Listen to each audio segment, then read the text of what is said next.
ফ্যাসিবাদের নাভিশ্বাসের উপরে দাঁড়িয়ে একদিকে যেমন গণতন্ত্রকে মুক্ত করার সংগ্রামের কথা বলেছেন, একই সঙ্গে বিজয় উত্তর বাংলাদেশে গণতন্ত্রকে প্রাতিষ্ঠানিক কাঠামো কিভাবে দেওয়া যায় সে ব্যাপারেও কিন্তু 31 দফার প্রতিশ্রুতি তিনি ঘোষণা করেছেন।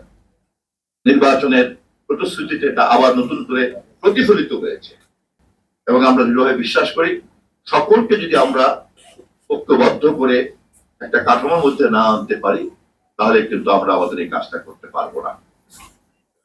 সরকার যতই গণতান্ত্রিক অথবা আপনাদের স্বাধীনতাকে নিশ্চিত করুক, মালিক যদি স্বাধীনতা না দেয়, মালিক যদি বেতন না দেয়, মালিক যদি মর্যাদাপূর্ণ পেশাগত পরিবেশ না রাখে, তাহলে সেই চ্যালেঞ্জ কে মোকাবেলা করবে?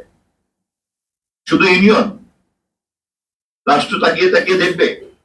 এটিকে একটি নির্বাচিত কল্যাণমূলক রাষ্ট্রের দায়িত্ব হতে পারে? পারে না। অতএব রাষ্ট্রকে অবশ্যই সেই পরিমাণ দায়িত্বশীল ক্ষমতা থাকতে হবে, যেই পরিমাণ দায়িত্বশীল ক্ষমতা থাকলে পরে একজন সাংবাদিকের যেমন পেশাগত স্বাধীনতা নিশ্চিত করতে হবে, তেমনি তার পেশাগত আর্থিক নিরাপত্তাকে নিশ্চিত করতে হবে, তেমনি তার পেশাগত মর্যাদাকেও নিশ্চিত করতে হবে। আমাদের সরকার এই সম্মিলিত দায়িত্ব পালন করতে চায় এবং সবগুলিকেই সলিউশনের একটা প্যাকেজের মধ্যে আমরা আনতে চাই। আপনারা নিশ্চয়ই জানেন গত কিছুদিন আগে অস্ট্রেলিয়াতে আইন পাস হয়েছে। আপনারা নিশ্চয়ই জানেন সম্ভবত গতকাল পরশু ব্রিটিশ পার্লামেন্টে আইন পাস হয়েছে। ইউরোপিয়ান ইউনিয়ন ইতিমধ্যেই এ ব্যাপারে খসড়া আইন করেছে। ফলে এই মুহূর্তে print media, terrestrial media, digital media এবং আপনার satellite media, web page, portal, নানান রকম মাধ্যমের মধ্যে কিন্তু আমরা তৈরি হয়ে গেছি। ইন্টারনেটের আগের পৃথিবী আর ইন্টারনেটের পরের পৃথিবীর মধ্যে কিন্তু একটা আকাশ পাতাল পার্থক্য। এর মধ্যে এক নতুন চরিত্র সভ্যতার সামনে এসে হাজির হয়েছে, তা হচ্ছে কৃত্রিম বুদ্ধিমত্তা। গণমাধ্যমের লোক হিসাবে, নীতি নির্ধারক হিসাবে, কর্মী হিসাবে এবং সাংবাদিক হিসাবে আপনারা নিশ্চয়ই যখন কথা বলবেন, চিন্তা করবেন এবং সমাধান বের করবেন, সবটাই কিন্তু মাথায় রাখতে হবে। আমি শেষ কথা শুধু এটুকু বলতে চাই, যেই গণমাধ্যম সিটিজেন জার্নালিজম, সেই গণমাধ্যমের ভালো মন্দ নিয়ে আমরা কথা বলবো একভাবে, কিন্তু যেই গণমাধ্যম শিল্প প্রতিষ্ঠান হিসেবে দাবি করবে তাকে অবশ্যই বাংলাদেশ সরকারের অথবা দেশের প্রচলিত আইন অনুযায়ী এই শিল্প প্রতিষ্ঠান পরিচালনা করতে হবে।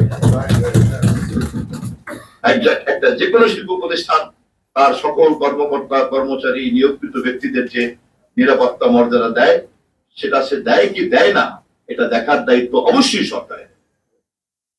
একই সঙ্গে সব শিল্প প্রতিষ্ঠানে লাভের জন্য নয়, সভ্যতার এই পর্বে কিছু শিল্প প্রতিষ্ঠান থাকতেই পারে যা জনকল্যাণের জন্য। আমরা মনে করি গণমাধ্যম জগতে যে সমস্ত শিল্প উদ্যোক্তারা সৎভাবে যেন এগিয়ে আসতে পারেন, তাদের জন্য রাষ্ট্র অন্যান্য মুনাফা ভিত্তিক শিল্প প্রতিষ্ঠানকে যেভাবে দেখে, আমাদের সরকার নিশ্চয়ই এই ধরনের শিল্প উদ্যোক্তাদেরকে সেই দৃষ্টিতে দেখবে না। আপনারা জানেন উদ্ভাবনী শিল্প পৃথিবীতে যেখানে যেখানে আছে সেখানেই সরকারের পৃষ্ঠপোষকতা ছাড়া তা চলে না। সৃষ্টিশীলতা এবং প্রতিভা চর্চা যারাই করেন তাদের কোনো না কোনো ভাবে রাষ্ট্র এবং সমাজের পৃষ্ঠপোষকতা দরকার হয়, কারণ এই ধরনের প্রতিভাকে পৃষ্ঠপোষকতা না দিলে সভ্যতা নতুন পথ খুঁজে পায় না। গণমাধ্যম জগৎ সেরকম একটা জগৎ। অতএব একদিকে যেমন শিল্পের সমস্ত আইন কানুন বাস্তবায়িত হচ্ছে কিনা রাষ্ট্র তা দেখবে, অপরদিকে এই ধরনের সৎ শিল্প উদ্যোক্তাদেরকে আমরা যাতে রাষ্ট্র সহযোগিতা করতে পারি, ইনসেন্টিভ দিতে পারি, সেটাও আমাদের চিন্তার মধ্যে আছে।